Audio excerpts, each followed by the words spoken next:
Welcome to the Brain Gain Youngstown Leadership Series podcast. Each week, we'll learn from leaders who are driving change and making an impact.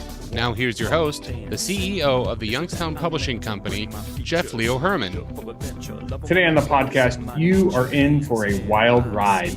We have Greg Smith, chairman of the board of Compco Industries and also the chief culture officer. Greg shares so many great insights on motivation versus potential. I can't even begin to put our discussion into words. You're going to want to check it out. But before we do, wanted to share some of the latest in Brain Gain news.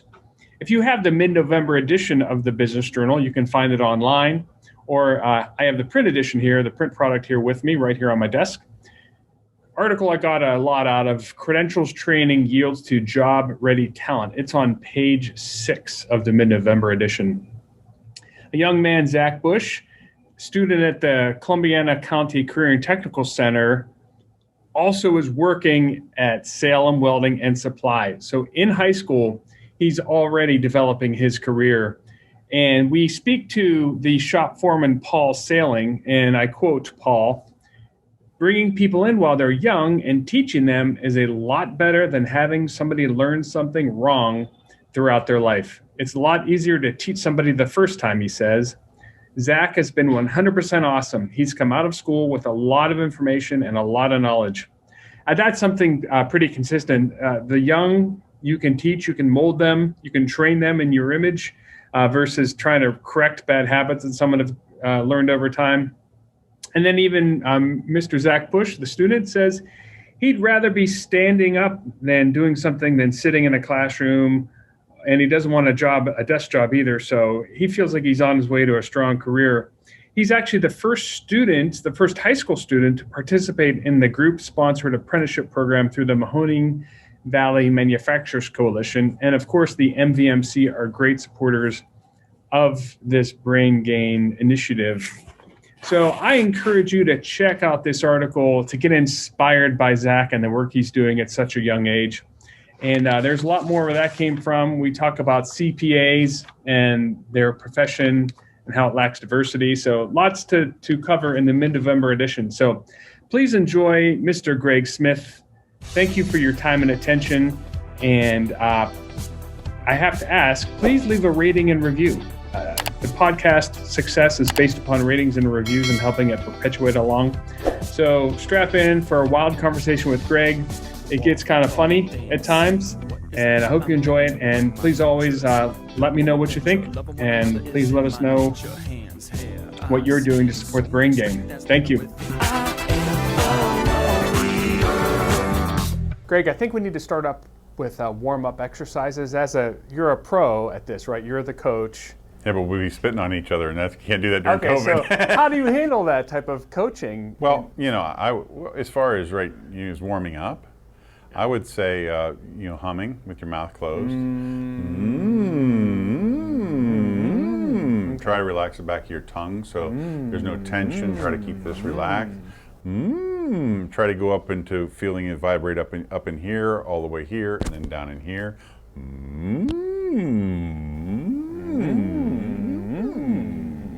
Is also a good way if you're having a little bit of laryngitis. When you're doing this, you'll find where you start to buzz. That's your center point, and work around that until it opens up a little bit. If your vocal cords are swelled, to the point where there's some damage could be done, then you don't want to be doing that. If it's painful, basically that'll tell you.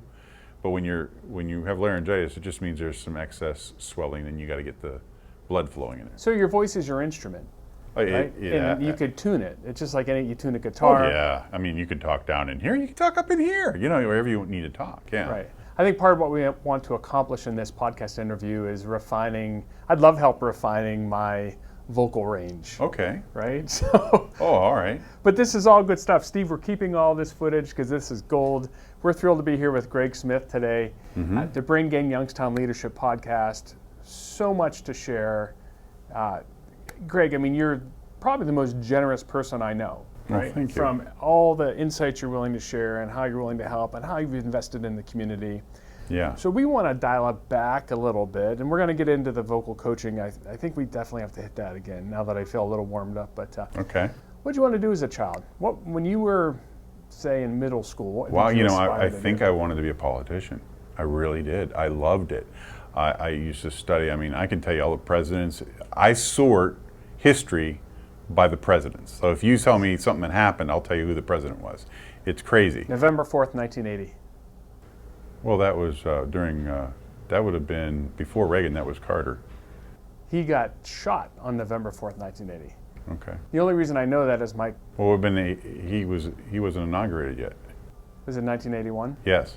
Okay, so my fault. See? November 4th, See what I'm telling you? It's kind of sick. Right. He just proved my point. You're right, he was not inaugurated. He was elected. Right. So you're right, I have to revise that. That's my historical anchor, is when Reagan, 5th grade, I remember it came over to the speakers at school, President Reagan was just shot. I can't tell you where I was, but again, I just sort that way. And then I ended up going to Washington, D.C. I worked for Lyle Williams for a little bit.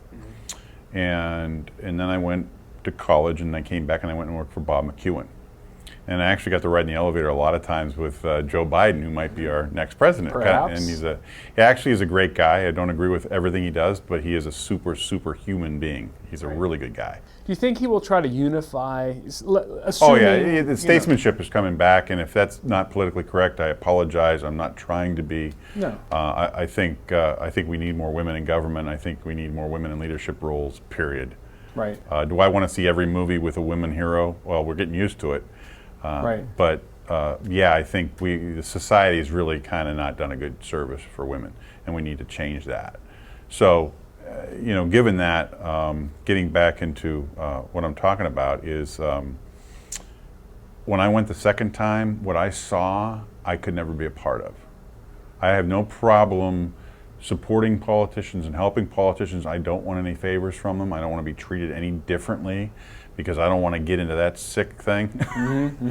But I have friends. Being in Youngstown, if you're not friends with both sides of the aisle, you're not from Youngstown. Sorry.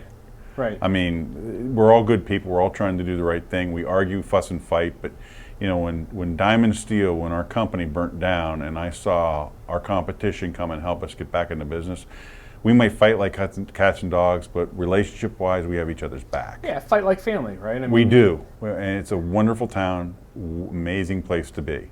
And so when I came back here, I just decided, I'm going to be a person that's going to support politicians, both sides of the aisle. I've helped both, and get good people in government. Because you can help 10 people versus just be the one. So when you were growing up, did you aspire to be, or look up to various presidents, or? Well, Reagan, I think a lot of people. I mean, Reagan was like, Carter's a good guy.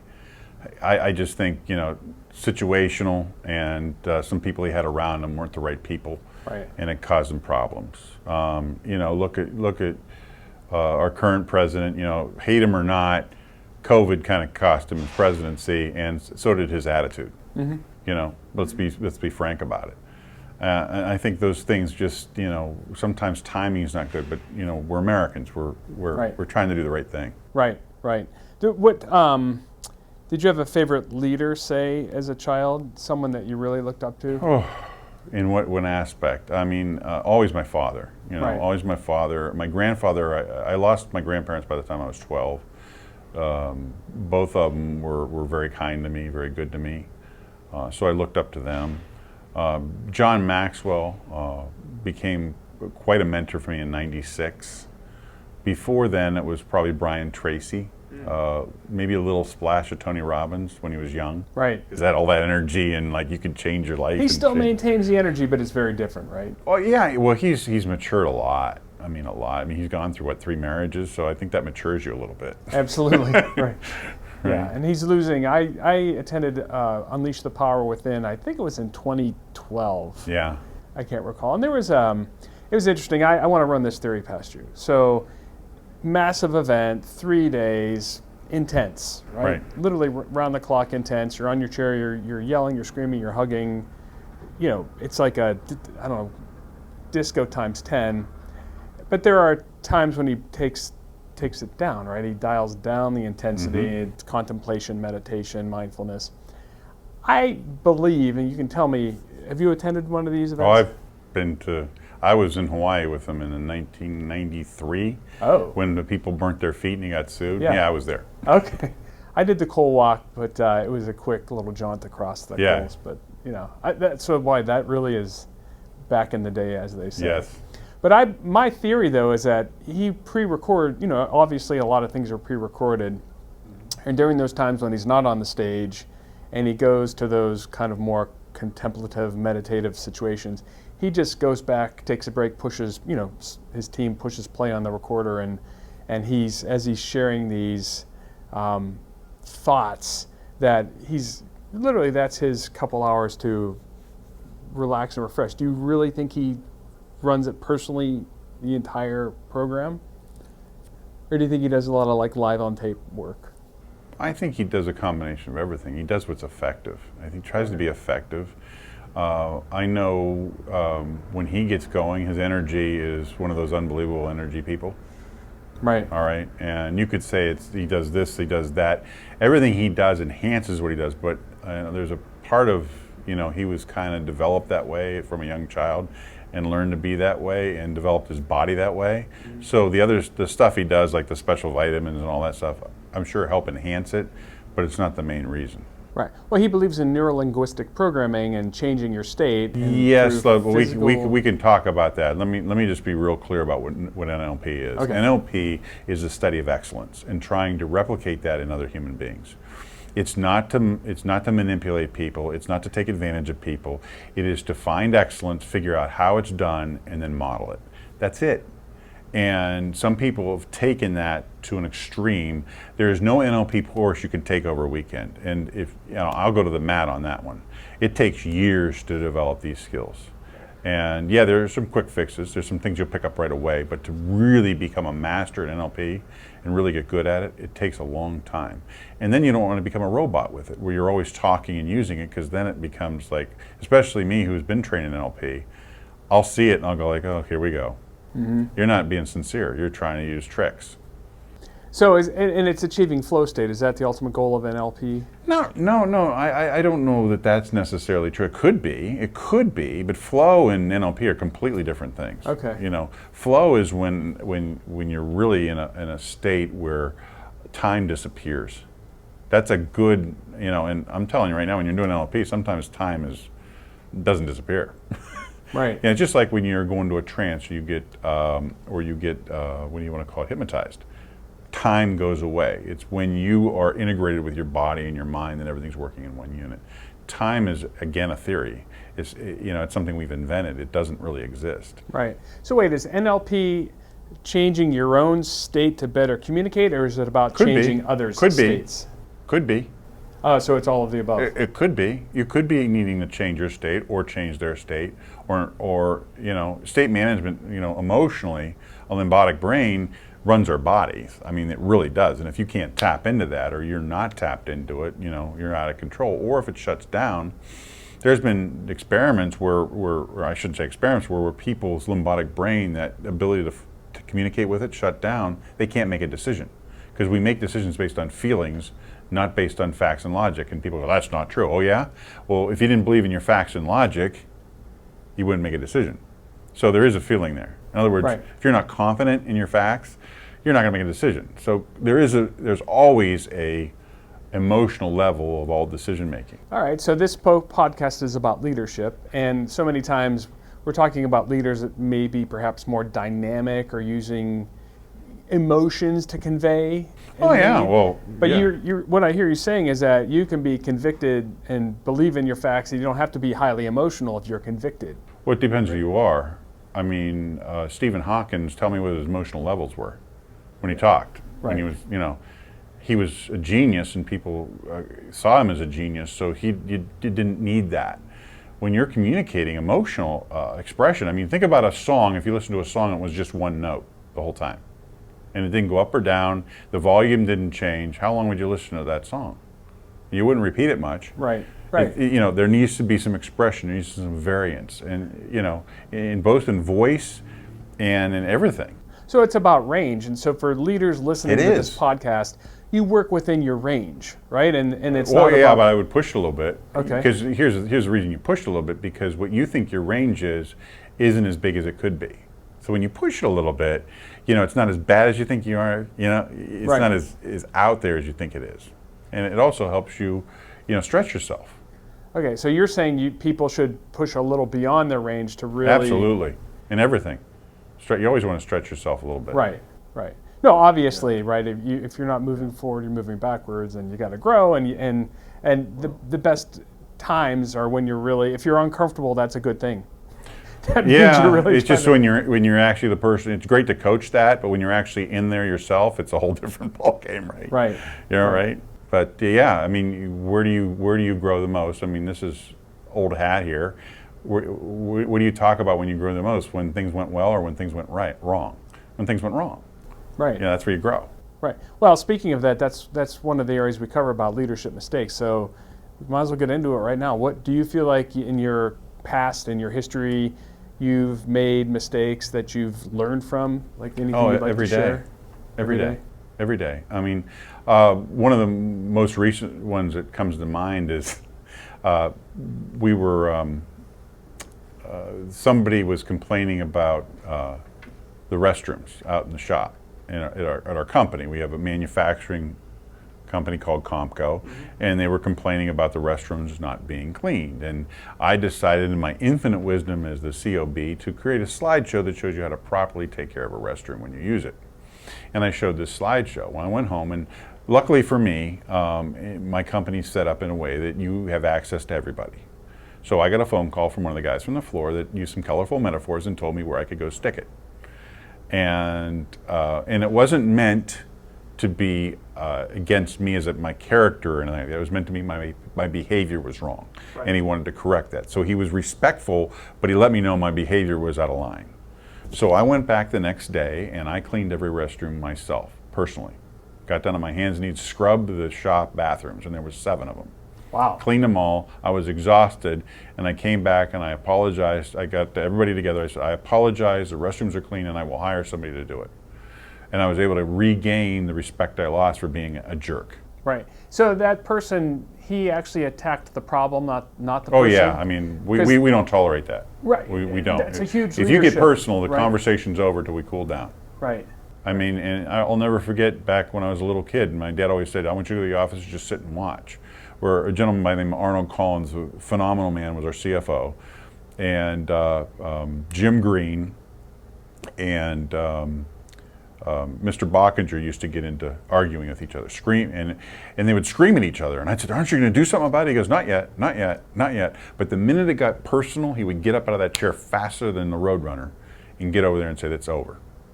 Because you can't get personal. If it's going to get personal and you're going to screw around with trust and relationships, you're going to end your organization. Right. That's not where it's at.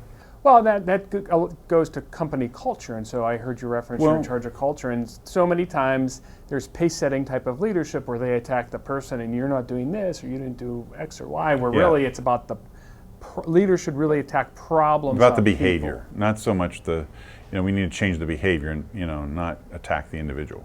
Yeah, calling somebody lazy. Value judgments, right? There's a difference between being lazy and not not paying attention to the details. What do you do, day to day from a company culture standpoint? How do you reinforce culture on a consistent basis? I listen and I give nudges. I'm not the person that's going to solve your problems for you. Okay. I think what happens when you do that, and there are some leaders that do that, and they're great at it. And anything I'm saying, I'm never saying this is bad or this is good, because after you've coached for 19 years, you learn that anybody can do anything that they need to do. Because we're adaptable. Human beings are unbelievable.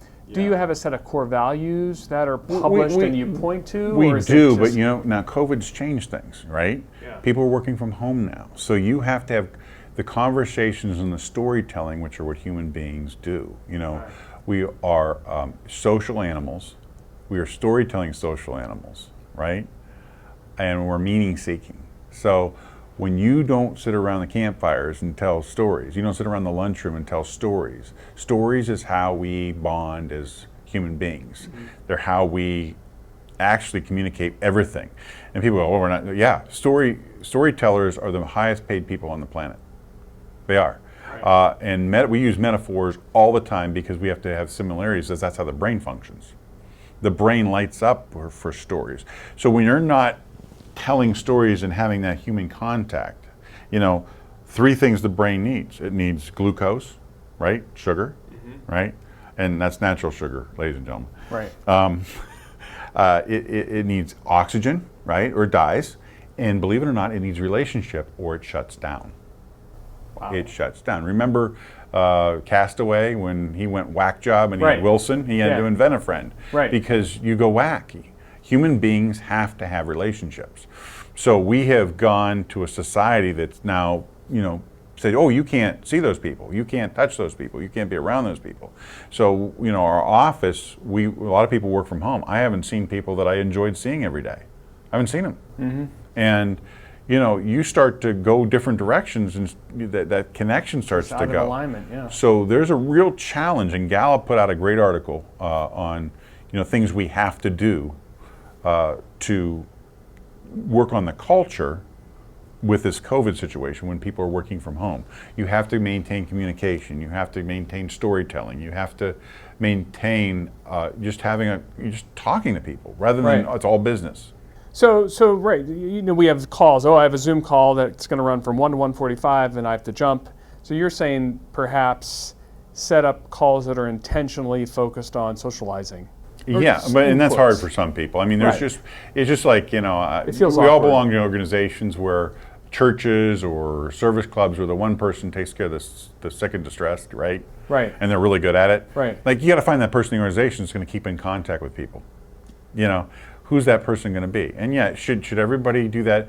I mean, one thing Americans are really bad at is feedback. We're really bad at that. I mean, and if we got better, it would make a huge difference in the workforce. Just telling people where they're at, good or bad, just giving it, 90 times, I mean, I was looking at our disciplinary policy once and I thought, why don't we have an achievement policy? Why is it all just discipline? Like, companies spend all this time putting all this effort into how we punish people. Like, how do we reward people? Right. Shouldn't we have an equal thing there too? Well, they're expected to do that. That's why they get a paycheck. Well, no, that's not why people do not work for somebody because they get a paycheck. Some people do, but they're not engaged. People work with people because they enjoy being there. They feel they're providing and adding value somehow, some way, and they mean something, that they have meaning for being there. If you don't feel like, I had a friend that just said they turned down a job because it was a great job, it was great money, but the person never asked them what they wanted out of the job. So it was really one way. So they said, well, you don't care about me, so why should I, So that's what I'm saying. There's a lot more than the money. Right. There's an investment. So there's an investment of time and investment in relationships. Right. So, paying attention to relationships, paying attention to human connection, the human touch in business and leadership, extremely important. You got to go after the heart before you have to go after the mind. Right. So great leaders do have that philosophy, that approach, but great leaders can also find someone to do that. Yeah, that's perhaps better than Moses them, right? had Joshua, right? Was that, right? Yeah. Well, what I'm saying is, he couldn't speak, so he had somebody else do it for him. It's so many times we get forced in this cookie cutter, like, oh, you're really good at strategy, so you got to tell people what to do. But you might be great at strategy, but really feel uncomfortable telling communicating, people. Well, no, just not feel comfortable being bossy. I see. Right? Right. Like Steve Jobs from Apple had no problem telling people where to go and what to do, right? Yeah. And he did pretty well, right? Right. But some people feel really uncomfortable with that, but they know what to do. So they have to access other parts of their personality to be able to communicate that in a way that's good for them. Not be the cookie cutter, you got to be the boss, Right. Like I'm not a bossy person. Ask anybody that works in our company, I will go up and say, will you help me with this? Or help me understand what you're doing. Right. I won't say you're not doing that right. I'll say, help me understand what you're doing. Big difference. But that's how I communicate. That doesn't mean it's good for everybody else, but it's what works for me. I definitely want to learn more about your leadership philosophy, but first, we need to take a break to thank our sponsors of the Brain Game. The Brain Gain is a collaborative effort, and we'd like to thank the headlining members of the coalition, including Sweeney Chevrolet Buick GMC, the Moransky Companies, and the Mahoning Valley Manufacturers Coalition. Also included are Farmers Bank Group, Youngstown State University, Eastern Gateway Community College, the DeBartolo Corporation, Cortland Bank, MS Consultants, and 898 Marketing. So, Greg, do you have a leadership style and philosophy, something that could appear on a poster? Is that a horrible question for you? I'm a contributor. I want to help people. I want to come alongside and help them get the resources they need and help their dreams come true. I want to fight for their dreams. That's my leadership style. I also am somebody that's going to try to make sense, get the right information, get the information they need or the information I need. Not too much information, but just enough. Mm-hmm. And I'm also somebody that's going to, probably if I really like something, I'm going to get really good at it. Like mastery. Like right. I got into videography, right? I went and took a 500 level course from the university. I went and studied it. Because I wanted to know what I was doing. So when I hire somebody, I know that I'm giving them what they need to do their job. Not so I can tell them what to do, but so I can provide them with what they need. And that's kind of my leadership philosophy. I see where we need to go. I see the people that we need to have involved, and I need to give them the resources that they need to accomplish the work. Okay? So, would I be the guy out front? It depends on what it is. But I have no problem in a room full of A-type people, not A-type from a disc profile, but A-type people where they're the people that aren't going to let the place fail. Like it's not going to fail because of me. Like those kind of people. I have no problem sharing the leadership mantle given the situation, the context of the situation. Who needs to be in charge for this particular moment? Right. Like when we went through the recession, I was able to adjust the leadership of our organization to give it to the people that could handle it. And then when we went through COVID, those people happened to still luckily be with us, and they knew what to do. And we quickly, fast adjusted. And, probably twice saved the company because we were able to make those arrangements. So my leadership is not rigid, it's very malleable, it's very much hands off, okay? But that's what works for me, and even in a given situation, that kind of leadership works. So are the expectations so clear that you don't have to manipulate or be overly involved? Well, it depends. It just, one of the leaders I really kind of think I'm like is, or I try to be like, is like Walt Disney, where he would float around and just kind of talk to everybody and kind of really see what's going on. And then he would just kind of nudge here and there and kind of say, well, what about this? What about that? And when he needed to, he would say something. And that's kind of what I'm like, laissez-faire, but then when I need to have authority, I use it, but I use it very, very, very rarely. Like there was a point in time where they wanted to spend, I think, a certain amount of money to buy a competitor, and I said, absolutely not. We're not doing that. Not a good fit? We're not doing it. We're just not doing it. I'd rather you spend a tenth of that and buy the machines and compete with them. Kind of get right. And take them out. And that's what they ended up doing. So that, not that was brilliant or anything, but I'm seeing it. I want to stay at a 6,000 feet level, and I want the people to stay at a 35,000 level. And sometimes 6,000 you see from outside the organization or outside the situation, you see things differently. So I try to allow people to function, and I don't get on their toes. And and I'm not the kind of person, if I don't trust you, I'm not going to give you anything. I'm going to do it myself. I'll just get somebody else to do it. I'm not going to do it myself. Right. Okay? Unless I need to become good at something and learn what they need to know so I have an understanding of what they need. When I decided to get into voice and get into presentations and all that, I wanted to study video because that's where we're going as a culture. Right. And I wanted to understand what the people behind the camera need from me to do their job. I think it's really important. Right. So is everyone, from a communication standpoint, I keep wanting to circle back, leaders have different profiles, different personalities. Can everyone be effective on video as long as they're authentic? Oh yeah, There absolutely are skills and knowledge, and you know this as well as I do, that you need to learn of how to communicate properly on a camera. Right. There just are. And everybody can learn that. Now, the speed you'll learn is based on a lot of things. And if you'll retain it, it's based on a lot of things, if you use it.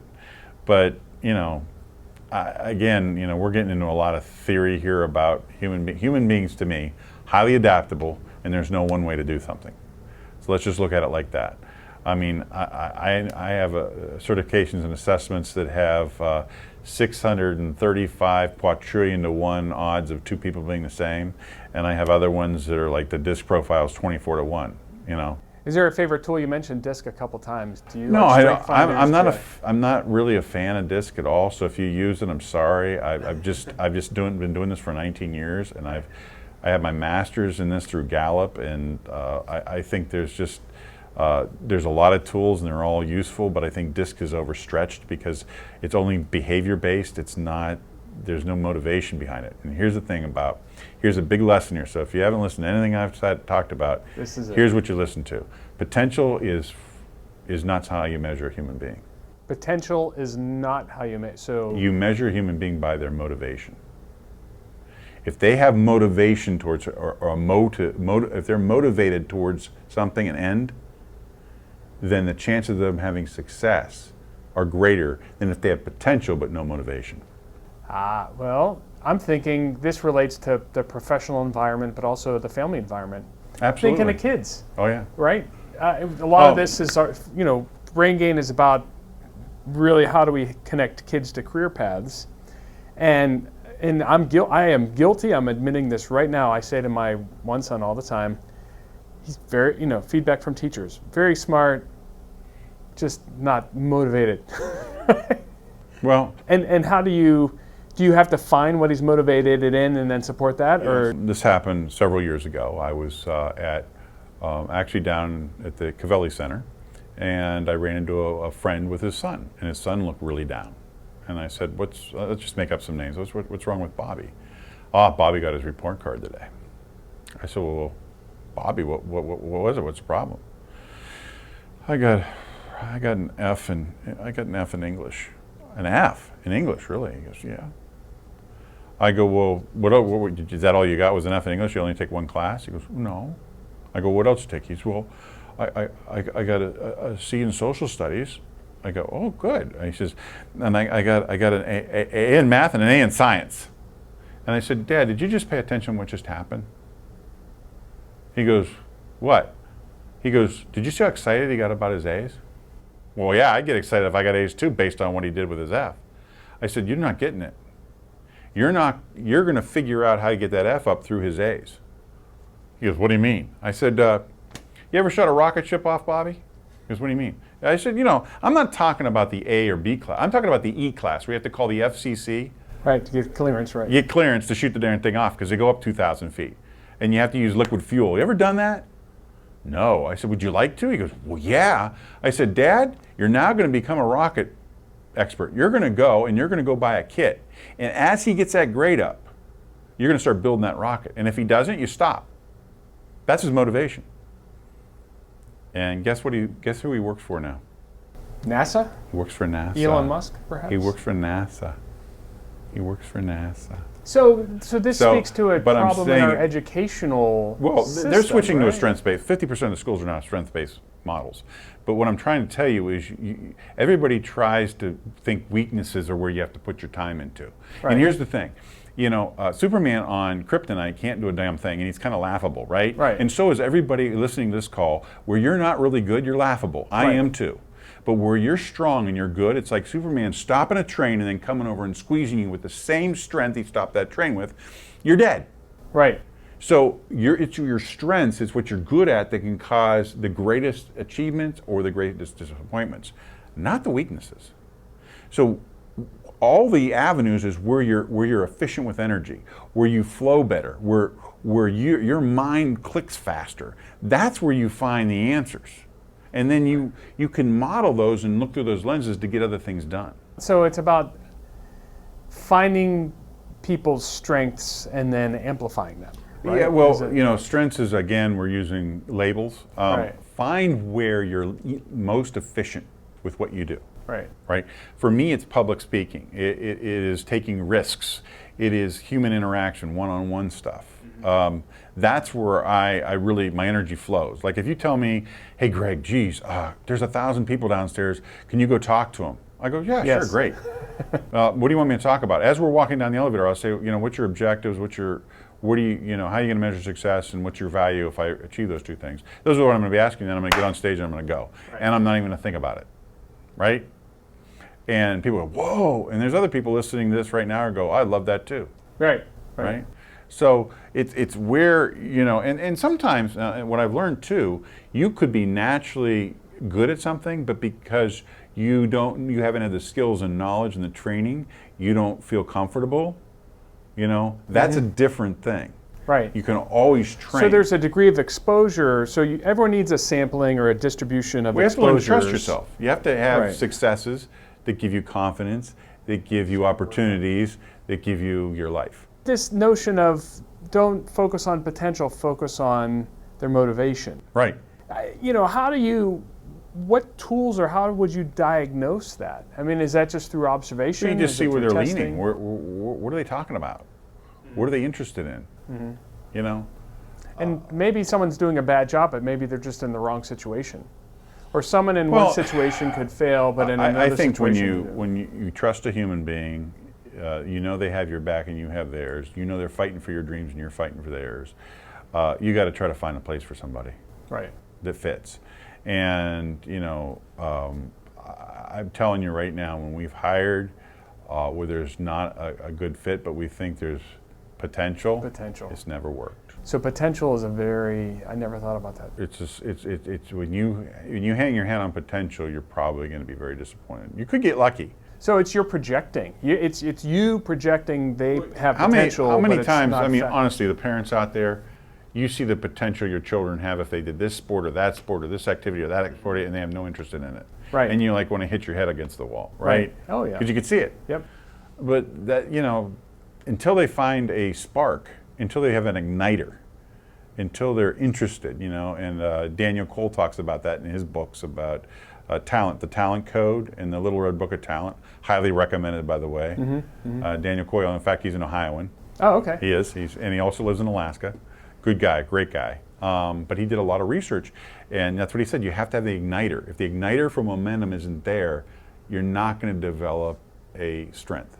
Strengths are when you take a raw talent that you've developed from birth all the way through to about 21 to 24 years old, sometimes 18. But that's kind of where you set your myelin in your brain, and traumas can change you, whether it's getting on the scale and going, oh my gosh, or somebody gets tragically hurt in your family, or you do. Trauma's trauma. Right. And that can change your wiring. Right. Because your body gets into something because we're adaptable. But pretty much the basic, what flows well for you and what doesn't, what your main why and why you do things in the world is kind of set to some degree. And if you follow that, it's a path of least resistance. It's most efficient energy, and I'm going to get into one other point, is most people go to work and they think, I got to get done with something I hate first so I can enjoy my afternoon. Well, try this, ladies and gentlemen. Try doing what you do best first, because you're going to have the most energy and you're most efficient with it and you're really good at it, and you're going to get it done quicker with the most energy and do the best job, and then do the crap at the end.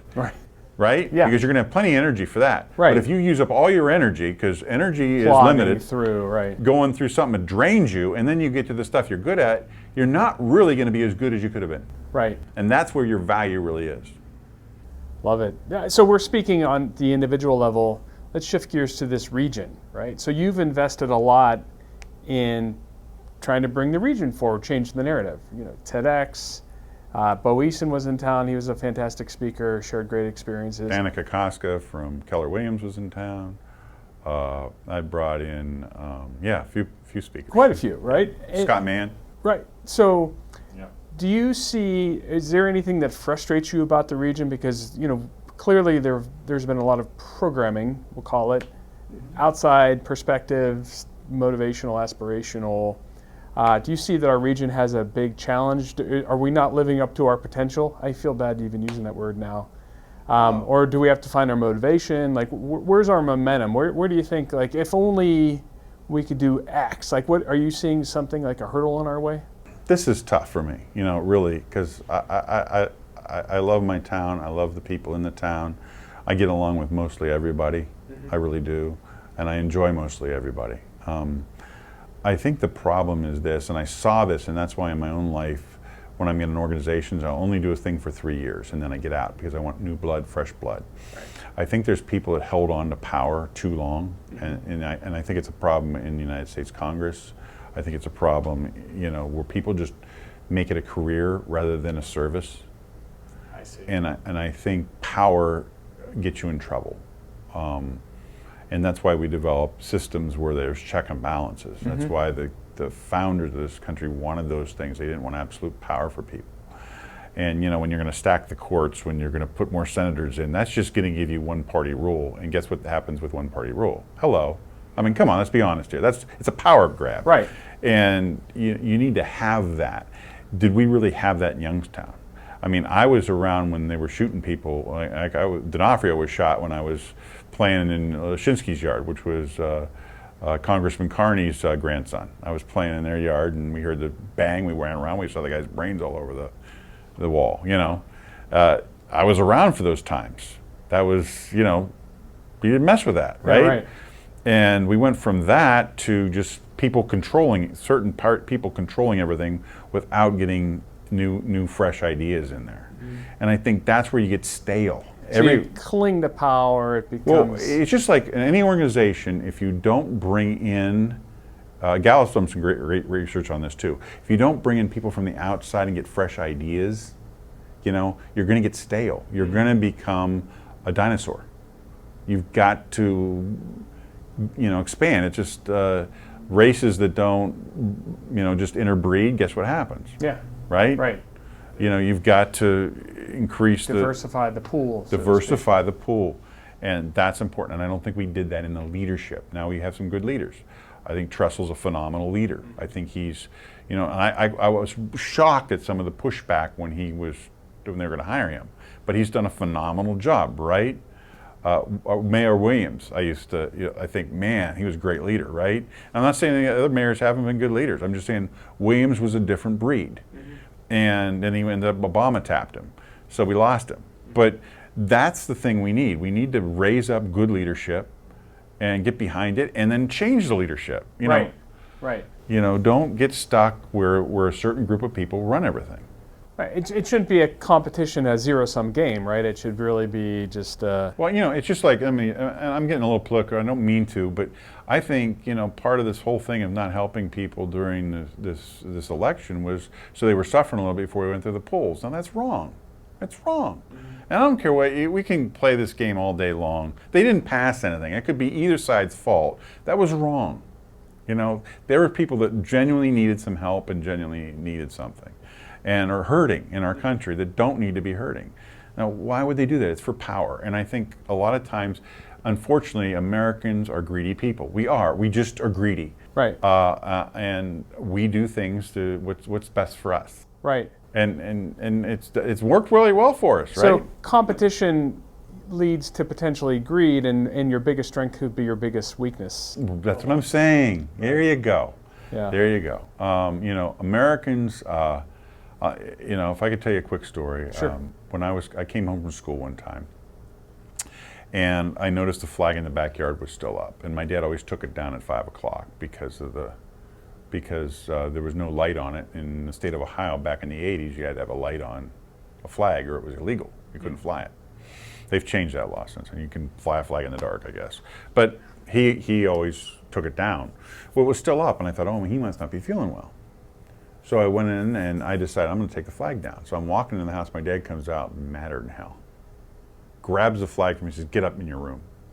So I'm like up in my room, and I don't know what to do. It's 5:30, 6 o'clock. So I didn't move. He didn't say a word. Next morning, I get a knock on my door. It's 6 o'clock in the morning. He says, "Get dressed. We're going somewhere. You're not going to school today." So he drives, white knuckles me all the way to Arlington National Cemetery. 6-hour drive, didn't say a word the whole time. We get out of the car, he stands me at the top where all the pillboxes go throughout the thing. And he says, tell me why these people died for you. And don't get in the car until you figured it out. Well, it's freedom. Hell, everybody knows that, right? So I'm sitting there going, I better make this look good. So I'm standing there, I get in the car, I said, Dad, it's freedom. He goes, no, son, 60 countries are free, and they're not America. You can be un-American, but you can't be un-Italian, you can't be un-Brazilian, you can't be. You can't be un-German, you can only be un-American. He said, we're different. He said, let me explain something to you, son. All those people out there died for your dreams. They died for your dreams. They didn't die for freedom. They died so you had a better chance than they had. That sacrifice. That's what makes Americans different than any other culture on this planet. And they say we lost it. We didn't lose it. We haven't lost it. But we haven't really. Who's threatened us lately? Really? Okay, Yojo Kim. Okay, big. Who's really got what it takes to come after us? Okay. Right now we're eating ourselves. Mm-hmm. But if there was an outside threat, I think you'd see Americans come together. You ain't taking our pie. Right. Right. We might fight over the pie, but you ain't taking it. Right. So I think that's still there. When I tell that story to college students now, they don't react like they used to. So it kind of worries me a little bit. However, they haven't had their pie taken yet. Wow. On that note, that's a lot. That's a lot to process. It is, but I honestly believe Americans, down and down, if I took a little girl and said, you're ugly, you're no good, you're never going to amount to everything, a lot of Americans would hate me or show me what they think of me. Right. Because we don't do that. Right. We don't steal children's dreams. So is there a way that we can then take this philosophy, right, around dreams and aspirations, and are there things we can do here locally for this economy here in the broader Youngstown market, this region, Northeast Ohio, Western Pennsylvania? Well, yeah. Things we can work on as leaders with, top down, bottom up, or everyone. Like what. I think if we have communications, we talk. I mean, one of the things I learned from Goodyear. Goodyear has a racing division that lost money for years, and then they brought in Ellis, and Ellis put in a 4-tier communication system where people were talking every day. Shifts would talk between shifts. They would have meetings on the floor every day. They would have, middle management meet every day and talk. Every day they would have it, and they would stand. They wouldn't sit, because if you sit, you talk longer. Yeah, right. They'd stand. Quick huddle. And they'd go over everything. And they went from losing money to making $16 million. They thought it was a lost leader because it was a racing division, but now they make money. And it was just from communicating. I mean, if we just learned a better way to communicate in this town, and I think there's people doing it. I really do. Who's a good example? Well, the person who owns the flea, the Youngstown flea. Right, Derek. Derek is, he excites me. He really does. He was a TEDx speaker for me too, and it's kind of funny. I had speaker trainers and all that, and he goes, "No, I want to do it my way," and I'm like, "Okay." But so he didn't go through the process. Well, he did, but he fought the process because he's a guy that doesn't believe that you're stuck. He's a guy that will fight against the culture that tells you can't win. He's a fighter, and he will find a way, and I like that. Mm-hmm. I might not always agree with him, but I know he's doing it for the right reasons. Right. And I just think he's the kind of leader we need in Youngstown, and he might not run for anything, but he's going to inspire people to run, that can make a difference. Right. He has the tools, right? He's. He's human. We're all human. We're all fallible. Right. However, his heart's in the right place, and I think he's got the motivation because of the pains he's had in his life that he doesn't want other people to go through it too. Right. So do you have a challenge you want to offer to everyone, to our audience listening today? Yeah. Lean into yourself, figure out who you are, and don't be afraid of it, and don't be afraid to be vulnerable. Like, get out there and, we're humans. It takes courage to be vulnerable, right? Is that Brene, who said that? Yeah, Brene Brown's who trained me. So, okay. Not personally, however, I got a job once with an organization, and they said, well, before you can get on the stage, you're going to have to go through vulnerability training because you have a problem with that. I go, I have a problem? Yeah, you have a problem with that. No, I don't. Oh, you just admitted it. So I went and got the training and was able to become and understand that vulnerability really is strength. If you're not vulnerable, you're weak. Sorry, you are. So tough guy, tough gal, you're weak. But if you can be vulnerable, you got a heck of a lot of strength. And that's how you connect with people and yourself. That's a great place to end. That's amazing. Everyone digest this information, right? And play it again if you have to, because Greg, this was more than I expected. You know, you were always generous with your time. You want to see us all succeed and grow and evolve.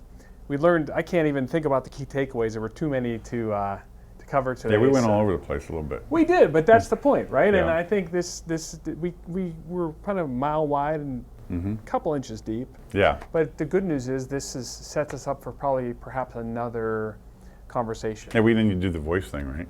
Oh, right. I don't want to, Jesus, we'll save that one for the second time, the next time we get together. So thanks for your time today. My Appreciate pleasure. it. Take care. Okay. Before we go, I'd like to thank members of the Brain Gain Coalition, especially our great sponsors. Without them, none of this would be possible. So a big thank you goes to Sweeney Chevrolet Buick GMC, the Moransky Companies, and the Mahoning Valley Manufacturers Coalition. Thanks so much for their support. And also, please follow, like, and subscribe to this series on your favorite podcast player. And if you have any questions, just go ahead and connect with me on LinkedIn, one of my favorite places. You can find me over there at Jeff Leo Herrmann, and send me a message. I will see you next time. I'm growing up in this life, and to the human that I need to be, I know that I am not alone. I'm brave, I got what it takes, I am a warrior. Thanks for watching the video. Be sure to like, subscribe, and hit that little bell for notifications. And also make sure to connect with us on Twitter, Facebook, and LinkedIn. For all of your business news, visit businessjournaldaily.com. For all of your arts and entertainment news, go to afterhoursyoungstown.com.